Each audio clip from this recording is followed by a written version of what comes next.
Frères, le message que je veux vous apporter aujourd'hui s'adresse à vous qui vous sentez fatigués et qui bien souvent pensez que votre foi n'a pas été suffisante.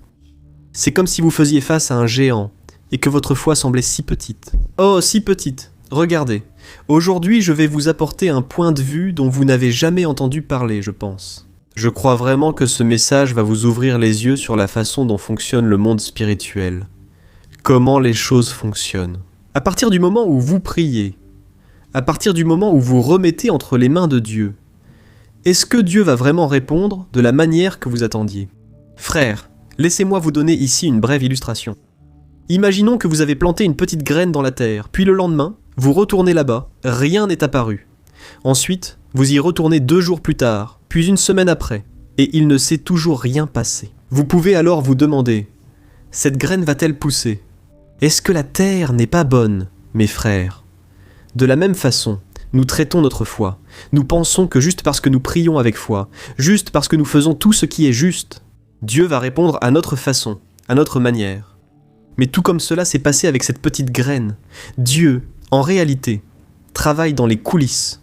Pourquoi la petite graine est-elle là, sous la terre? Et on oublie que dans cet endroit sombre, dans cet endroit fermé, en réalité, la racine. Elle s'enfonce, elle se renforce, elle cherche l'âme, essayant de fortifier cette plante quand elle finira par naître. Et tu ne vois pas ça, tu ne t'en rends pas compte, tu ne le vois pas avec tes yeux naturels, mais c'est en train de se passer, n'est-ce pas? De la même manière, très souvent, nous pensons que Dieu nous a abandonnés simplement parce qu'il ne nous a pas répondu comme nous le voulions, au moment que nous voulions, à notre façon. Frères, je n'oublierai jamais la plus grande leçon que j'ai reçue de Dieu. Une fois, quand un de mes oncles était très malade, j'ai prié pour eux. Frères, vraiment, avec toute ma foi, j'étais un nouveau converti. Je venais juste de me tourner vers les voies de Dieu. J'avais donné ma vie à Jésus. Et j'étais comme ça, dans ce premier amour, vous voyez ? Et j'ai dit à toute ma famille que mon oncle serait guéri.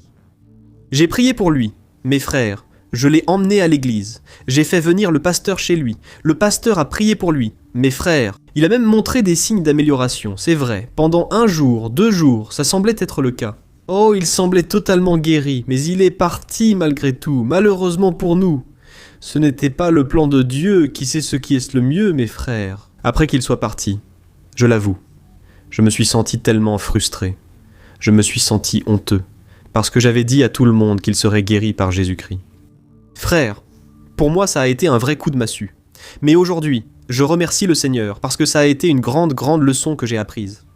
J'ai appris que Dieu n'a pas voulu guérir mon oncle comme je l'imaginais.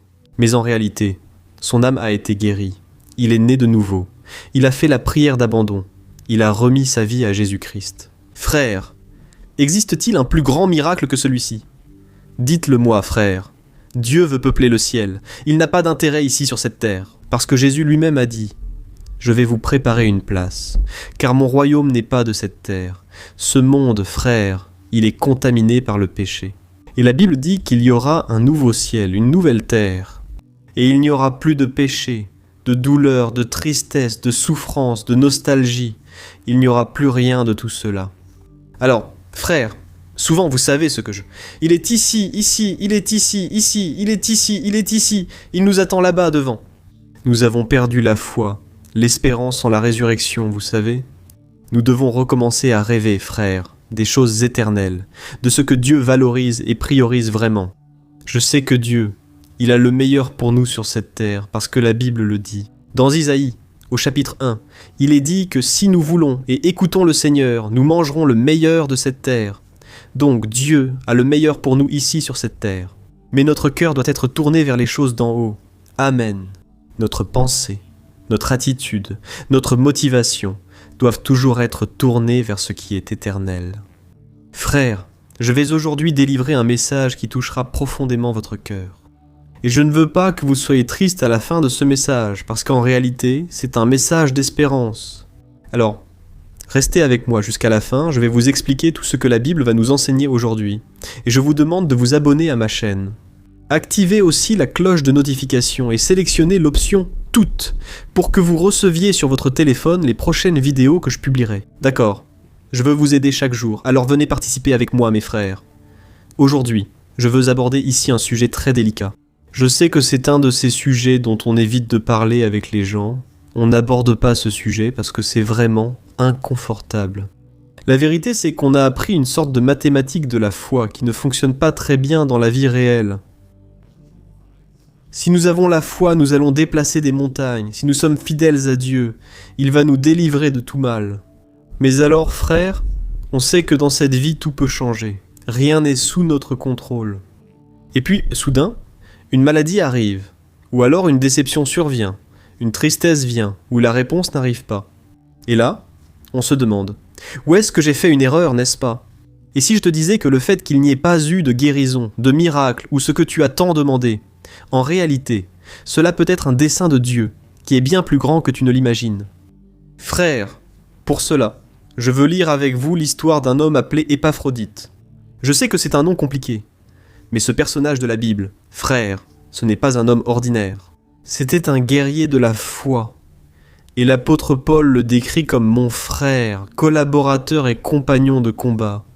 Donc Épaphrodite était un partenaire dans le ministère de Paul. Et la Bible montre qu'il a quitté sa maison, sa famille, sa ville pour voyager et apporter une offrande de l'église de Philippe pour aider Paul, qui était emprisonné à Rome. Alors imaginez le courage, le dévouement de cet homme.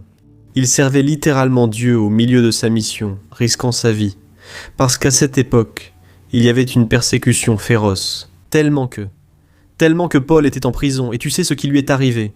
A-t-il été béni avec la santé, avec la prospérité, pour être un homme si fidèle? Frère, ce n'est pas ce qui s'est passé. La Bible dit qu'il est tombé malade, et ce n'était pas une petite grippe, non. Il était au bord de la mort. Maintenant, réfléchis avec moi à une chose. Paul était l'apôtre que Dieu utilisait pour guérir les malades. Il est même allé jusqu'à ressusciter des morts, frère. Il y avait un jeune homme qui écoutait sa prédication, assis à une fenêtre, et il est tombé de la fenêtre en bas. Quand il est tombé, il est mort sur le coup. Paul est alors arrivé. Il a prié pour lui et il est ressuscité. Frère, réfléchissez avec moi à une chose. Paul, qui était là à côté de son ami, a certainement prié pour lui. Et tout à coup, cet homme ici a failli mourir à cause de sa maladie. Bien sûr, on penserait comme ça. Ah, cet homme a été guéri sur le champ, parce que la puissance de Dieu était là dans la vie de Paul. Mais les frères, regardez ce qui est écrit dans Philippiens, chapitre 2, verset 27. Regardez ce que Paul a dit. En fait, il a été malade, près de la mort, mais Dieu a eu pitié de lui, et aussi de moi, afin que je n'aie pas tristesse sur tristesse. Regardez ça ici, frère. Je ne sais pas si vous avez remarqué, mais Paul n'a pas dit comme ça. Oh, notre foi a guéri cet homme. Il n'a pas non plus dit ça ici. Oh, nous avons réprimandé la maladie, et la maladie est partie sur le champ. Mais Paul a simplement dit « Dieu a eu pitié de lui et point final », c'est-à-dire que c'était un acte de la pure et souveraine miséricorde de Dieu, que cet homme a survécu. La maladie était réelle, le risque de mort était réel, et la survie de cet homme a été un cadeau de la grâce de Dieu. Ce n'était pas le résultat de la foi de ces hommes. Cela, frères, renverse cette théologie du marchandage. Vous savez cette idée que notre fidélité oblige Dieu à agir comme nous le voulons. Frères, Épaphrodite était un homme fidèle. Il était au centre de la volonté de Dieu. Et même ainsi, il est tombé si malade qu'il a failli mourir. Et là on se demande, n'est-ce pas, pourquoi cela est arrivé, frères? La vérité, c'est que bien souvent, Dieu, pour travailler notre âme, il utilise un lit de souffrance. Il utilise une déception avec quelqu'un. Il utilise une perte financière. Il utilise tout ce qui est nécessaire, frère, pour travailler en nous. Cela ne veut pas dire qu'il y a quelque chose qui ne va pas chez nous, mais cela veut dire que Dieu veut nous raffiner, tout comme l'or est raffiné dans le feu, tu comprends? Et Dieu permet? Oui, frère, Dieu est Dieu. Qui sommes-nous pour le questionner? Dieu permet la douleur dans le corps pour guérir l'orgueil, l'impatience, cette autosuffisance. Tu sais, il y a des personnes, frères, qui ne s'humilient pas. Il y a des personnes qui ne reconnaissent pas qu'elles ont vraiment besoin de Dieu. Elles peuvent prier, mais ce ne sont que des paroles en l'air et uniquement dans le désert. C'est seulement dans l'épreuve que la personne commence vraiment à comprendre qu'elle n'a pas le contrôle de sa propre vie. Et peut-être que vous vous demandez, mais, pasteur, j'avoue que je trouve cela très confus. Parce qu'un homme de Dieu, un prophète qui faisait des miracles, s'il meurt malade, cela n'annule pas la puissance de Dieu, frère. Au contraire, cela montre en réalité que Dieu est souverain. Et je veux te le prouver maintenant. en te montrant un autre cas, encore plus choquant. Et tu vas être impressionné de voir comment Dieu contrôle tout. L'histoire concerne le prophète Élisée. Tu te souviens de lui, Élisée ? Il a été le successeur du prophète Élie, un homme qui a reçu la double portion de son esprit. Juste pour que tu aies une idée, Élisée a fendu les eaux du Jourdain avec son manteau. Il a purifié les eaux d'une ville. Il a multiplié l'huile d'une veuve. Il a ressuscité le fils d'une femme. Et il a guéri Naaman, qui était un général de Syrie atteint de la lèpre. Je crois que tu as déjà entendu son témoignage. Naaman s'est plongé 7 fois dans le Jourdain, et sa peau, qui était couverte de plaies ouvertes, est devenue comme celle d'un bébé. Tout cela parce qu'Élisée a été utilisé. Deus dando a instrução. Qu'il se plonge 7 fois, il serait complètement guéri. Alors, frère, le parcours de miracle de cet homme était un miroir, qui reflétait un homme que Dieu a utilisé ici sur terre, et vous savez comment c'est. Cet homme a terminé ses jours. La Bible parle très clairement. Frère, là dans 2 Rois, chapitre 13, verset 14, il est dit ceci. Ô Élisée tomba malade de la maladie dont il mourrait. Attendez, est-ce que c'est vrai ce que la Bible dit ? L'homme qui guérissait tout le monde, l'homme qui avait autorité sur la vie, sur la mort, parce qu'il était beaucoup utilisé par Dieu dans sa génération, soudainement, il est mort malade. Frère, c'est bien ça. Et voici une leçon pour nous. Si la guérison était une obligation de Dieu pour ceux qui ont la foi, Élisée serait certainement le premier à être guéri. Frère, mais ce n'est pas ce qui s'est passé. Mais est-ce qu'à la fin de la vie de cet homme, sa foi s'est affaiblie, sa foi a disparu ? Bien sûr que non, frère. Le fait est que la maladie, en réalité, a renforcé la foi de cet homme. Frère, tout dépend de notre point de vue. Tout dépend de la façon dont nous voyons les choses qui nous arrivent. Je ne sais pas pourquoi je partage cette parole aujourd'hui, mais Dieu l'a mise dans mon cœur. Je sais que beaucoup d'entre vous ont des proches malades. Je ne dis pas que Dieu ne guérira pas. Nous allons d'ailleurs prier bientôt. D'accord ? Je crois que Dieu peut, oui, faire un miracle surnaturel, et que pour ce qui dépend de nous, nous devons croire jusqu'à la dernière minute, jusqu'au dernier moment. J'ai déjà vu plusieurs témoignages, frères, de Dieu qui renverse des situations, de Dieu qui ressuscite ce qui était déjà mort et qui ramène l'espérance. Alors Dieu peut tout faire.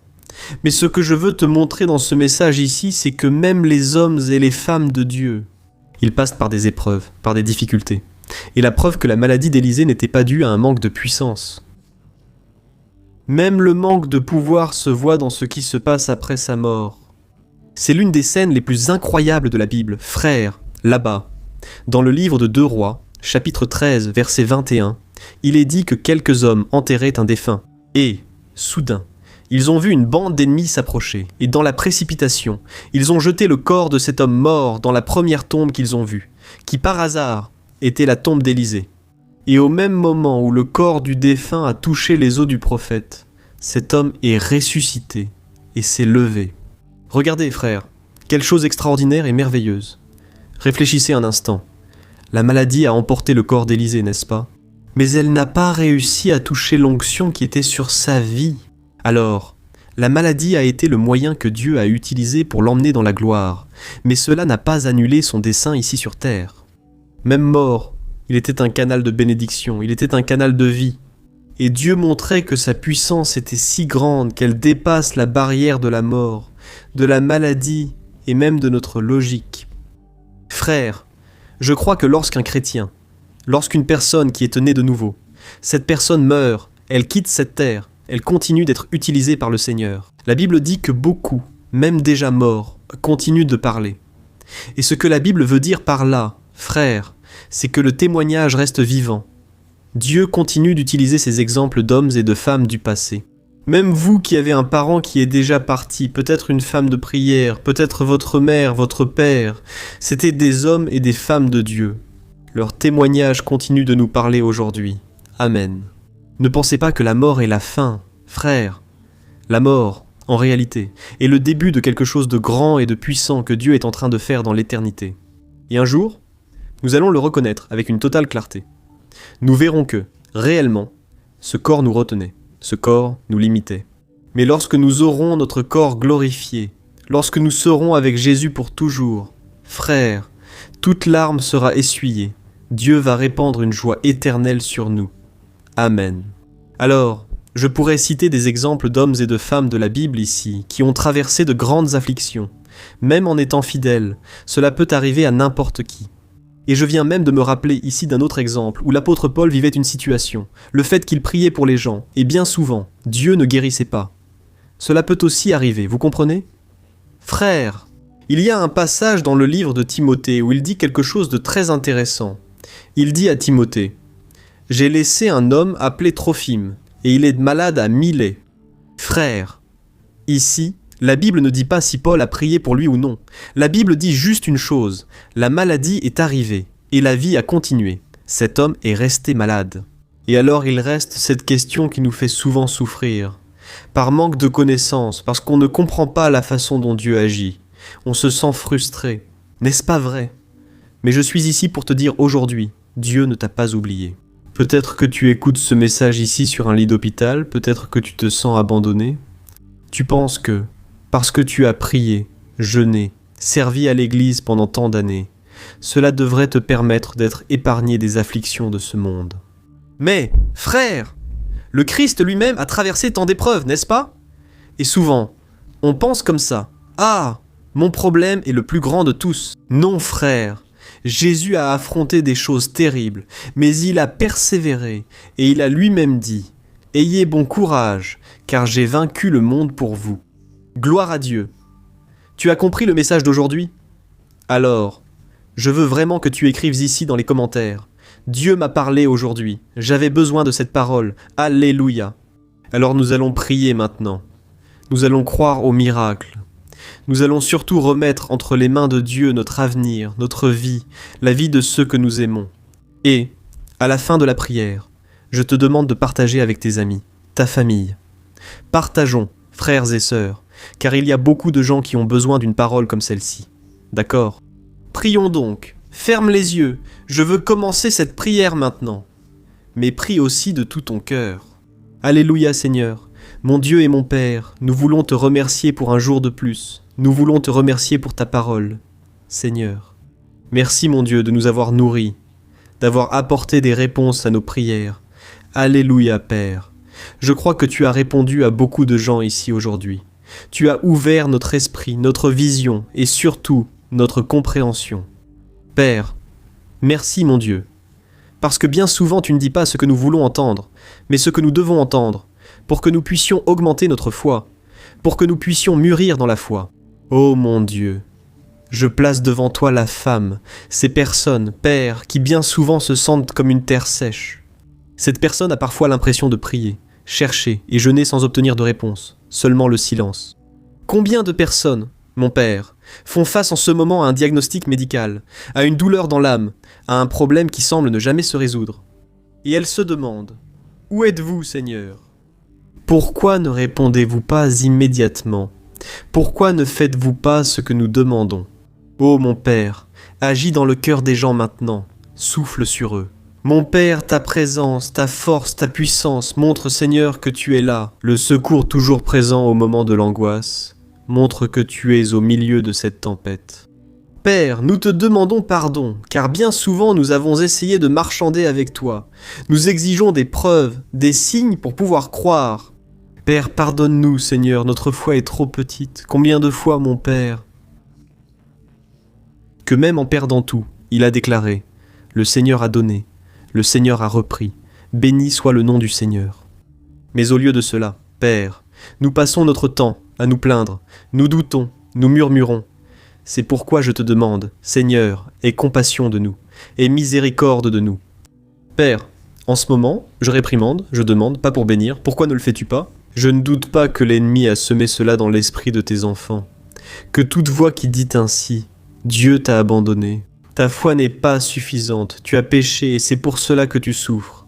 Je fais taire ces voix maintenant, au nom de Jésus. Père, ta parole nous assure que rien ne peut nous séparer de ton amour. Ni la tribulation, ni l'angoisse, ni la maladie, ni même la mort. C'est pourquoi je t'exalte, mon Dieu, car notre espérance est en toi. Seigneur, tu es puissant pour guérir, tu es puissant pour libérer. Et en ce moment, mon Père, je prie pour ceux qui sont malades. S'il y a une personne malade maintenant, que ta puissance restauratrice atteigne chaque cellule, chaque organe, apportant la vie, apportant la santé. Je chasse toute maladie maintenant. Cancer, quitte le corps de cette personne maintenant, au nom de Jésus. Maux de tête, douleur à la colonne vertébrale, problème de locomotion, problème aux organes internes. Au nom de Jésus, sois guéri, sois libéré de cette maladie. Ô mon Dieu et mon Père, je place devant toi, Seigneur, la vie de ceux qui sont malades dans leur âme. Combien de personnes sont tristes en ce moment? Seigneur, sont bouleversés, sont fatigués de faire face à la vie, sont accablés, fatigués de souffrir. Père, remplis leur cœur de ta paix, de ta présence. Seigneur, fais un miracle, Seigneur. C'est par ta grâce. Ce n'est pas par nos efforts, ni par nos mérites, mais c'est par ta grâce que nous sommes sauvés et transformés. Ô mon cher frère, ma chère sœur, si pour la première fois tu désires vraiment remettre ton cœur à Jésus, tu reconnais qu'il est ton sauveur et tu veux être avec lui pour toute l'éternité. Et si tu t'es déjà repenti de tes péchés, alors fais cette prière avec moi, répète ces paroles et prions ensemble. Je crois que Jésus regarde maintenant ton cœur, dis ainsi: Ô Seigneur Jésus, je reconnais que je suis pécheur et que j'ai besoin de toi. Je remets ma vie, ma douleur, mon avenir entre tes mains. Pardonne-moi, purifie-moi Seigneur, transforme-moi et sauve-moi. Je te demande pardon pour tous mes péchés. Et je crois que le Seigneur est mort sur la croix pour chacun d'eux, mais qu'il est ressuscité pour me donner la vie éternelle. Alors, écris mon Seigneur, je veux être avec toi chaque jour et je te reçois comme mon unique et suffisant Sauveur. Je renonce à toutes les religions, je renonce à tout ce qui m'éloigne de toi, je me livre à toi corps, âme et esprit. Jésus, ma vie t'appartient, alléluia, ô mon Père. Reçois cette prière, Seigneur, reçois cette prière qui a été faite de tout cœur, que toi, mon Père, tu es mort. Que chaque domaine de la vie de cette personne qui s'est livrée maintenant, que des milliers et des milliers de familles soient sauvées et libérées.